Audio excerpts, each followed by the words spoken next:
Salut Sophie. Salut Florian. Et bonjour à tous, bonjour à toutes et bienvenue dans ce nouvel épisode du Courrier de la Sterne. Et aujourd'hui on embarque pour les récifs coralliens et on fera aussi une petite pause, on ira peut-être faire une petite sieste, mais on aura l'occasion d'en reparler juste après le générique.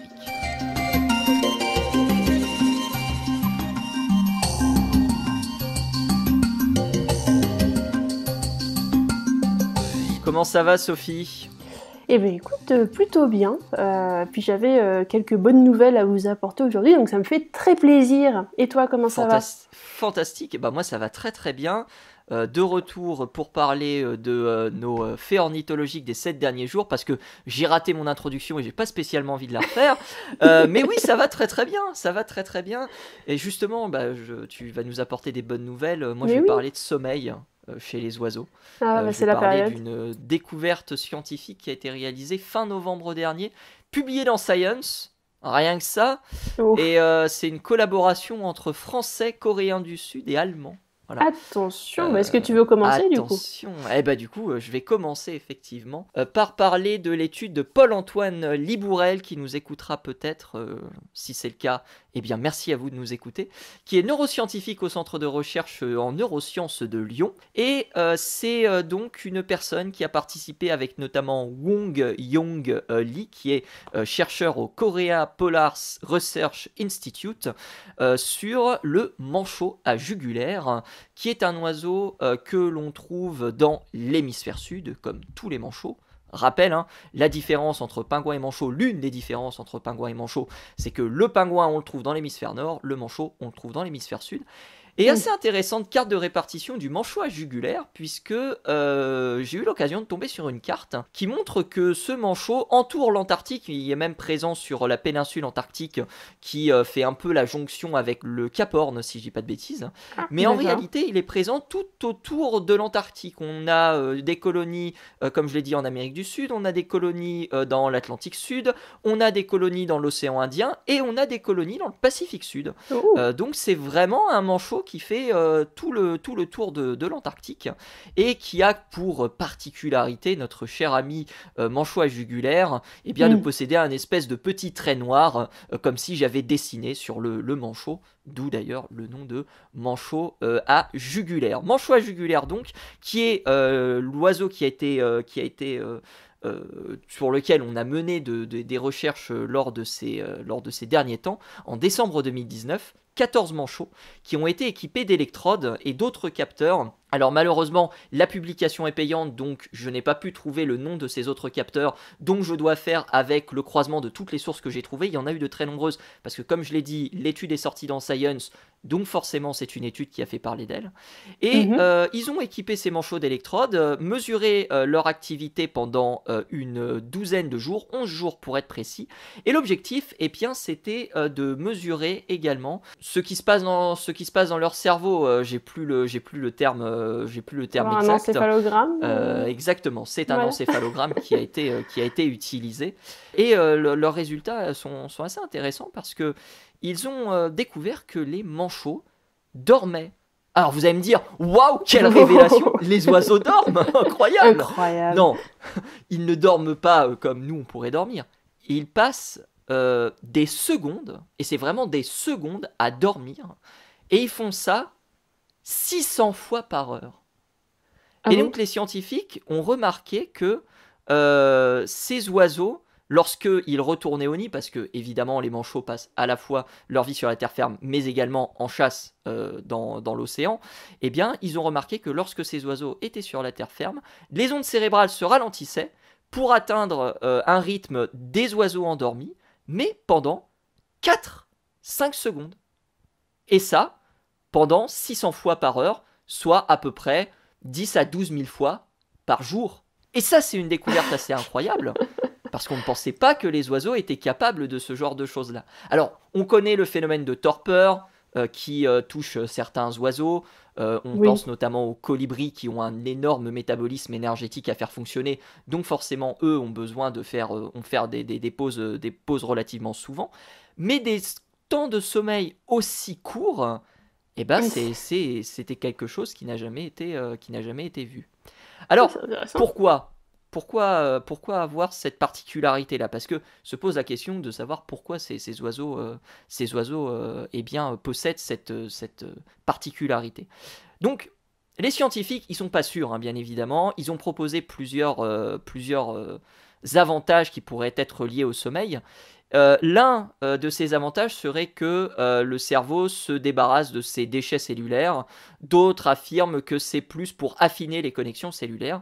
Mais il y a une autre théorie qui est très intéressante et qui fait référence aux prédateurs du manchot à jugulaire, ou plutôt aux petits du manchot à jugulaire, à savoir le skua ou le labe, dont j'ai oublié le labe brun, pour être précis, qui, j'aime bien dire, c'est le goéland des ténèbres, le labe brun, même si c'est pas du tout de la même famille des goélands. Non, mais là, il ressemble. C'est ça, il y ressemble, et c'est un prédateur qui va notamment s'acharner sur les oisillons et sur les œufs des manchots. Et donc, pour rester totalement alerte, les manchots font des toutes petites sessions de sommeil de 3-4 secondes pour justement avoir une surveillance permanente vis-à-vis de ces possibles attaques de labe brun. Alors c'est assez intéressant parce que, et là encore une fois je ne sais pas si c'est de l'étude que c'est expliqué ou si c'est des recherches complémentaires qui ont été faites par des journalistes scientifiques, mais en 84 et en 86 on a fait des recherches également sur d'autres manchots. On avait fait des recherches donc sur un manchot dont j'ai oublié le nom mais que je vais retrouver tout de suite, que je ne retrouverai pas tout de suite si c'est le manchot pygmée, qui est un tout petit, qui est un manchot que vous allez pouvoir retrouver aux alentours de la Nouvelle-Zélande. On avait déjà fait des recherches en 84 sur cet oiseau et on avait remarqué qu'il y avait déjà des épisodes de sommeil qui étaient très courts. Alors on avait des épisodes de sommeil qui étaient beaucoup plus longs que 4 secondes, on était en moyenne sur une quarantaine de secondes, mais on avait déjà identifié des épisodes de sommeil qui pouvaient justement rentrer dans ce ligne de cours. Et en 86, on a fait des études sur les manchots empereurs captifs, non reproducteurs, donc ça fait beaucoup de si, et les scientifiques avaient remarqué que ces manchots développaient des sortes de phases de somnolence.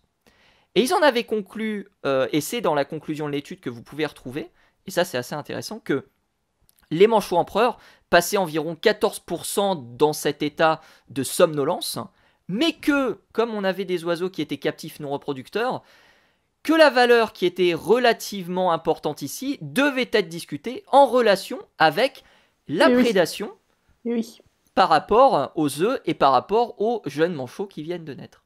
Donc ce sont 3 études qui se recoupent finalement sur 3 oiseaux qui sont différents, 3 espèces d'oiseaux qui sont différentes, toujours appartenant aux manchots bien évidemment, mais ce sont des études qui permettent d'avoir une nouvelle vision sur le sommeil des oiseaux. Et ça va encore plus loin parce que Władysław Wlasiowski, qui est neuroscientifique à l'université d'Oxford, qui n'a pas participé à la recherche, a décidé de faire alors je ne sais pas si c'est un papier dans Science, mais en tout cas quelque chose qui s'appelle les perspectives, et je ne savais pas que ça existait, pour justement discuter de l'étude, et je vais prendre grosso modo ce que lui disait. Il s'interrogeait sur les bénéfices que les manchots tirent de ces fugaces bouffées de sommeil, et pour lui, il est possible qu'on considère le sommeil à l'envers et qu'il pourrait s'agir du paramètre par défaut du cerveau animal, et les scientifiques devraient essayer d'expliquer pourquoi les animaux se réveillent alors que aujourd'hui on tente d'expliquer pourquoi les animaux dorment. C'est hyper intéressant. D'accord. C'est hyper intéressant. Non, c'est une vision intéressante de la chose. Moi, ce qui m'intéresse du coup dans ce que tu as dit là, parce que c'est quand même un sujet qui est incroyable, il faut bien se rendre compte quand même que faire des micro-siestes comme ça, c'est pas donné à tout le monde. Hein. Moi, de toute façon, une sieste, je peux pas faire moins de 3 heures parce que sinon, quand je me réveille, c'est terrible. Donc, imagine des trucs de quelques secondes, c'est terrible. Mais maintenant, ce qui m'intéresse, parce que là, c'est des manchots, que ce soit le manchot pygmée, ce manchot à jugulaire ou le manchot empereur, c'est des manchots qui ne nichent pas dans des nids couverts. Ils vont pas creuser de trous, ils vont nicher à l'extérieur, en plein air. Donc effectivement, il y a du prédateur, il y a des oiseaux marins, il y a tout ça. Maintenant, pour des manchots, comme par exemple ceux que j'ai étudiés, qui sont les manchots du Cap, qui eux, normalement, alors quand les conditions sont ok, ils ont des nids qui sont creusés directement dans le guano. Est-ce que ceux-là, ont le même type de réveil et de mini-sieste comme ça, sachant que les œufs et les petits sont du coup protégés de la vue des prédateurs dans un nid. Est-ce que, tu vois, il y aurait peut-être une différence d'adaptation à ce niveau-là? Du coup, ça serait super intéressant. C'est possible, il la discute peut-être dans l'étude, mais comme je te dis, l'étude est payante, donc j'ai dû oui. croiser les sources, et malheureusement, c'est des choses qui ne sont pas remontées dans les différentes publications journalistiques sérieuses. Hein. On a The New York Times, on a Géo Anglais qui a fait un bon article dessus. On a aussi The Guardian aussi qui avait fait un article. Évidemment, Science avec le summary que vous pouvez retrouver. Donc voilà, croisement quand même de choses plutôt sérieuses. Mais c'est quelque chose qui a peut-être été soulevé effectivement dans les perspectives vis-à-vis des prochaines études à faire. C'est une possibilité. Toi, est-ce que ça t'intéresse de faire ce genre d'études maintenant sur les manchots du Cap ou sur d'autres oiseaux pour le coup, vis-à-vis des résultats qui sont obtenus dans cette étude? On rappelle, hein, une étude est une étude. Maintenant, il faut confirmer les résultats et ceci et cela. Et on a très peu d'oiseaux qui ont été utilisés, hein, 14 manchots seulement qui ont été utilisés dans cette étude sur une seule colonie, alors que je vous ai dit qu'on avait des colonies tout autour de l'Antarctique. Ce qui serait intéressant aussi, ce serait, comme ils disent, de voir en période de repro et hors période de reproduction sur la même espèce, parce que là, il y a eu des choses de fait, mais pas sur les mêmes espèces, pour voir la différence, s'il y a une différence entre les deux. Et puis, ce qui serait intéressant, c'est aussi d'appliquer ça au reste des oiseaux, parce qu'on sait que les oiseaux, c'est généralement, surtout les plus petits, c'est des proies. Donc c'est des animaux qui ont besoin de dormir que d'un œil, comme on dit. Et ce genre de mini-sieste, ce serait exactement ce dont ils auraient besoin. Donc maintenant, je me pose la question, est-ce que c'est effectivement le réglage par défaut pour les oiseaux, ou est-ce que c'est une adaptation spécifique du manchot? Ça, je sais pas du tout. Après, il y a eu d'autres adaptations au sommeil. La frégate du Pacifique, par exemple, qui est capable de mettre une partie de son cerveau en veille et de faire fonctionner l'autre partie. C'est le cas du martinet également. Il me semble que c'est le cas du condor, mais là, je vais peut-être dire des bêtises, donc tu me corriges si je dis des bêtises. Alors, pour le condor, donc voilà, il y a aussi des... j'ai un doute. Je crois que c'est le cas, mais j'ai un doute. À vérifier, bien évidemment. Mais du coup, c'est assez intéressant de voir. Enfin, il y a aussi ces autres perspectives qui sont là. Il y a l'engoulevent de notre tôle. L'engoulevent, oui, il passe plusieurs mois, par contre. Ouais. Effectivement, ce qui est le contraire pour le coup, mais c'est aussi une adaptation à hibernation, torpeur, le cœur balance entre les deux termes. Mais voilà, ça fait partie aussi de ces adaptations. Donc, est-ce que c'est une adaptation particulière du manchot à jugulaire, ou est-ce que c'est quelque chose qui est présent chez toutes les espèces de manchots toute l'année? Ça, c'est aussi des choses à travailler. On sent en tout cas, en lisant tous les papiers, en corrélant tout ça, qu'on tient quelque chose. Maintenant, il faut aller encore plus loin dans la recherche. Et ça prendra évidemment du temps, mais on s'offre une perspective assez intéressante au niveau de la compréhension du sommeil chez les oiseaux, et peut-être bientôt chez d'autres espèces animales, voire même chez nous, hein, d'ailleurs. Hein, comprendre peut-être aussi ce genre de mécanisme. Est-ce que fermer les yeux pendant quelques secondes, ça suffit à nous reposer? C'est une question qu'on peut légitimement se poser lorsqu'on voit les études qui sortent. Hein. Visiblement, chez l'humain, ça suffit pas. Mais pourquoi pas? Il y aura peut-être d'autres mécanismes à mettre en place qui pourraient nous permettre de laisser notre cerveau au repos pendant quelques secondes pour notre bien-être. Mais pour l'instant, c'est pas trop le cas. On va certainement faire ça assister si jamais un jour ça se développe. Mais ouais, c'est super intéressant sur les manchots, vraiment. Article très sympathique. Dommage qu'il ne soit pas en open access, ça aurait été plus intéressant.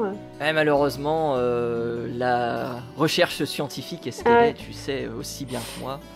Publish or perish.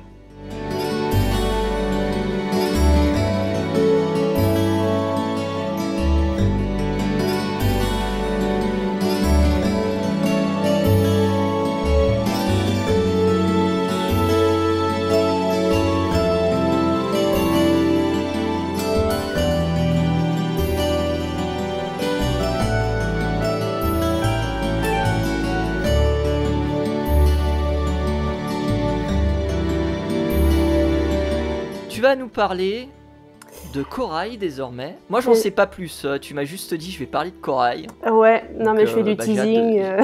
J'ai hâte de savoir du coup.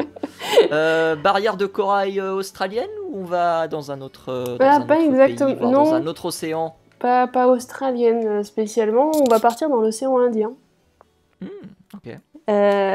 Donc il y a plein de petites îles dans l'océan Indien. Vous savez certainement que, vu la température de l'océan Indien, c'est généralement un endroit idéal aussi pour faire pousser du corail. Et on va parler donc des coraux. Alors ne vous en faites pas, on va pas quitter l'ornithologie.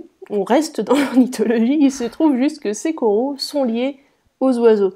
Alors je vais expliquer ça tout de suite. Ils volent. On a appris que les coraux volaient. Voilà. Ils ne volent pas. Non. Promis. En tout cas, ces coraux, donc, ils sont autour de plusieurs îles, ont été étudiés donc par des scientifiques depuis 2016, et cette publication est sortie le 6 décembre dernier.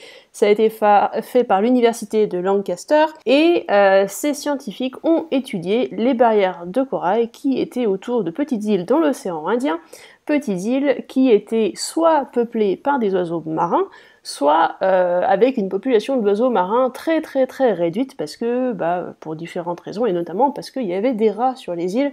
Vous savez que les rats, c'est une espèce invasive, et que les rats, ça a tendance à manger les poussins et les œufs des oiseaux qui essayent de nicher sur les îles, et que du coup, ça fait diminuer les populations d'oiseaux sur ces îles, que ce soit dans l'océan Indien, dans le Pacifique, ou n'importe où autre sur Terre. Et du coup, ils se sont intéressés aux coraux qui sont autour de ces îles en relation avec les populations d'oiseaux qu'il y a sur les îles. Alors ils ont trouvé des trucs qui sont, ma foi, assez incroyables, parce que vous n'êtes pas sans savoir que les coraux de nos jours sont menacés, notamment à cause du réchauffement climatique, qui fait qu'on a des phases de réchauffement des océans qui vont faire blanchir les coraux, donc c'est-à-dire qu'ils vont faire mourir les coraux, on dit qu'ils blanchissent parce que finalement, quand les coraux meurent, ils laissent derrière eux cette partie blanche qui donc est normalement l'endroit où ils habitent. Pour que la barrière de corail, pour que les coraux arrivent à de nouveau coloniser ces endroits-là où les coraux précédents ont blanchi, ça prend pas mal de temps. Et malheureusement, dernièrement, les épisodes de réchauffement des océans sont de plus en plus rapprochés et laissent de moins en moins le temps aux coraux de recoloniser les endroits où les coraux précédents avaient eu un coup de chaud. On arrive dernièrement à des temps qui varient entre 5 et 6 ans, entre deux coups de chaud en quelque sorte, dans ces océans-là, et 5 et 6 ans, c'est des temps qui sont finalement, qui deviennent très petits et qui donnent à peine le temps aux coraux de se régénérer, parce que, en gros, pour qu'une barrière de corail arrive à se régénérer complètement, et perdre tout signe de blanchissement, il faut entre 4 à 5 ans. Donc 4 à 5 ans, vous arrivez à une moyenne de blanchissement tous les 5 à 6 ans. Bon, si jamais il se loupe ou si jamais on commence à réduire encore la distance entre deux coups de chaud, la barrière de corail ne se régénérera plus. Donc on est quand même sur un gros problème, là, mine de rien, lié au réchauffement climatique. Et les scientifiques se sont intéressés à savoir est-ce qu'il y avait des conditions qui permettaient la régénération plus rapide de ces coraux. Et alors, l'une des conditions très importantes pour que les coraux se régénèrent, c'est la quantité de nourriture qu'ils peuvent trouver dans l'eau. Parce que comme tout organisme vivant, il faut de la nourriture. Et en l'occurrence, cette nourriture qu'ils vont trouver, c'est de l'azote. Alors, l'azote qu'ils trouvent dans l'eau, c'est lié à la fois à la population de poissons qu'il y a autour d'eux, qui du coup vont avoir des excréments et vont produire de l'azote grâce à leurs excréments, mais c'est surtout dû à la population d'oiseaux qui se trouvent sur les îles et qui du coup, par leurs excréments eux-mêmes, vont produire de l'azote qui va donc être dans l'océan ensuite et va nourrir les coraux qui sont autour de l'île où résident les oiseaux. Donc vous avez ce lien très fort entre les oiseaux sur l'île et la barrière de corail qui entoure l'île. Et donc si vous n'avez pas les oiseaux, les coraux autour de l'île vont pousser beaucoup plus lentement. Et ça c'est super intéressant parce que ils ont réussi à comparer des îles avec oiseaux et des îles sans oiseaux. Et sur les îles sans oiseaux, alors que je retrouve exactement, sur les îles sans oiseaux, un récif corallien qui avait été blanchi, récupéré en approximativement 4 ans et 6 mois pour qu'il récupère complètement. Sur les îles avec oiseaux, il récupérait quasiment 1 an plus vite, 10 mois plus vite pour être exact, ce qui lui donnait 3 ans et 8 mois pour récupérer totalement. Ce qui fait que du coup vous réduisez notablement la durée de récupération du récif corallien et lui permettez de survivre, même lorsque vous avez des épisodes de réchauffement qui sont beaucoup plus rapprochés. On est quand même sur quelque chose de très intéressant parce qu'on est en train de relier à la fois les histoires de conservation des espèces et de protection des environnements en élimitant notamment les espèces invasives comme les rats pour encourager un écosystème sain avec des oiseaux marins sur ces îles-là et un moyen de préserver en même temps les coraux et la biodiversité qu'on a dans l'eau autour de ces récifs coralliens parce qu'évidemment les coraux sont aussi liés à tout ce qui est poissons et autres espèces qui se baladent dans ces récifs coralliens. Donc en fait tout ça c'est un écosystème, hein, tout ça c'est lié d'une certaine manière. Et donc si vous retirez les oiseaux, vous retirez un peu tout le reste. Et donc je trouvais que le papier était très intéressant parce qu'en plus ça donne un espoir pour les barrières de corail qui sont de plus en plus impactées par notre réchauffement climatique. Si on arrive à restaurer les écosystèmes sur ces îles et à avoir plus d'oiseaux qui viennent se réinstaller sur ces îles, qui viennent nicher, qui viennent se développer, etc., et on arrivera à conserver des barrières de corail en bon état autour de ces îles et des récifs coralliens qui vont bien avec toutes les espèces qui les peuplent. Et ça, c'est quand même assez incroyable. Donc voilà, fantastique. C'était une bonne nouvelle. Il y avait alors je sais plus si c'est une étude, je crois que c'est une étude, mais elle est assez vieille, peut-être 2016, qui montrait justement, alors c'était peut-être même pas une étude, c'était peut-être juste une constatation. On avait des coraux qui étaient malades, alors je sais plus du tout dans quelle région du monde, et ceux-ci avaient réussi à entre guillemets se remettre de leur maladie, montrant que le processus était pas totalement irréversible, contrairement à ce qu'on pensait. Est-ce qu'il s'appuie sur ce cas-là Non. Parce que j'arrive pas à me souvenir, hein, je suis vraiment désolé. Je crois pas qu'il s'appuie sur ce... Non, je crois pas qu'il s'appuie sur ce cas-là. Okay. Il s'appuie sur... Non, là ils ont étudié un type de corail qui s'appelle... alors attends, les acropora. Alors vous avez à peu près entre 100 et 150 espèces à peu près de coraux, des acropores, ou des cornes de cerf, si vous voulez avoir le nom un peu plus basique. Voilà. Et du coup, ces cornes de cerf, ces coraux-là, il y en a plein de formes différentes dans l'océan Indien en tous les cas, et puis un peu partout dans le monde. Et ce qu'ils sont amusés à faire, leurs expérimentations donc, ont inclus ce qui n'avait pas été fait précédemment, la transposition de coraux d'une barrière de corail à une autre, donc c'est-à-dire d'une île où on avait des oiseaux à une île où il n'y avait pas d'oiseaux par exemple, ou d'une île où il n'y avait pas d'oiseaux à une île où il y avait des oiseaux, et puis d'arriver à voir la croissance avant et après la translocation pour voir s'il y avait effectivement une différence. Okay. Et ça, je pense pas que ça a été fait précédemment. Donc ils sont plus basés là-dessus que sur des recherches précédentes à mon avis. Alors évidemment, il y a toujours des références à droite et à gauche, hein, mais là, c'était... je crois pas qu'il y ait eu cette étude dans la base d'études dont ils se sont servis. Ok, ça marche.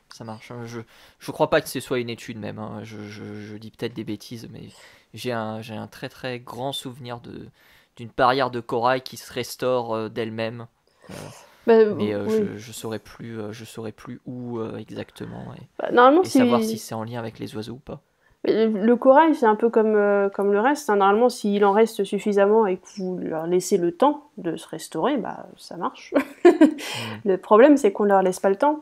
Dans les années 80, entre chaque blanchissement, donc entre chaque coup de chaud d'une barrière de corail, on avait à peu près 27 ans en moyenne, entre deux coups de chaud. Oh, ok. Et là, en 2016, on était descendu à peu près 5,9 ans. Okay. Donc un peu moins de 6 ans. Donc de 1980 à 2016, on est quand même descendu de 27 ans à 6 ans. Entre deux épisodes de chaud, ça fait quand même une sacrée descente. Hein. Donc j'imagine qu'en 2023, on est encore plus bas. Oh oui. Oh oui, on doit être encore plus bas, effectivement. On Voilà. doit être encore plus bas. En Donc- tout cas, c'est un sujet assez intéressant. J'ai pas spécialement grand-chose à dire, honnêtement, sur l'étude que tu Ah bah nous ça y as est, pas de présentée. commentaires. Ah bah voilà. Bah, qu'est-ce que tu veux que je te dise Eh bien, je sais Je pas. ne sais pas. Je ne sais pas. Quelles étaient les espèces d'oiseaux présentes sur ces îles? Revenons aux oiseaux. Ah bah oui, par parce que c'est vrai que j'ai exemple. pas beaucoup parlé des oiseaux. Eh ben, vous aviez par exemple des espèces de fous, alors les fameux fous à pieds Ok. rouges, alors pas les fous à pieds bleus que vous connaissez certainement, là on parle des fous à pieds rouges, comme effectivement, alors c'est trompeur parce qu'ils ont le bec bleu et les pieds rouges, mais ils ont quand même les pieds rouges. Vous avez des sternes fuligineuses que vous connaissez certainement, qui se baladent un peu partout. Et vous avez le noddy, alors c'est le noddy Marianne il me semble, Ok. noddy à bec grêle ou un truc du style. Qui du coup est un oiseau qui est marrant avec un bec assez long et fin au bout. Ça ressemble un peu à un goéland avec un bec un petit peu différent. Et bah sur ce, on va se laisser pour cet épisode du Courrier de la Sterne. Merci Sophie d'y avoir participé. Est-ce que tu veux rajouter un mot? Ben, merci à toi Florian et puis à bientôt j'espère. Ah bah à bientôt, à la semaine prochaine pour un nouvel épisode du Courrier de la Sterne. En attendant, on te retrouve sur Twitter @leplumeux, sur Entractoscience pour des vidéos sur les oiseaux. On te retrouve également sur Twitch quand tu as le temps, mais c'est pas trop le cas en ce moment. Si mes souvenirs sont bons. Hélas. Et hélas, et si vous voulez retrouver l'émission, bah, c'est sur Twitter, évidemment. C'est aussi en streaming sur Spotify, sur Deezer. Promis, on arrive aussi sur d'autres plateformes de téléchargement, de streaming, etc. On va essayer de mettre ça en place assez vite. Et puis, évidemment, vous pouvez nous retrouver sur YouTube si jamais vous êtes familier. Merci à tous et à toutes d'être de plus en plus nombreuses et nombreux à suivre l'émission. On se donne rendez-vous la semaine prochaine. D'ici là, portez-vous bien et salut à tous. Salut à toutes. Salut.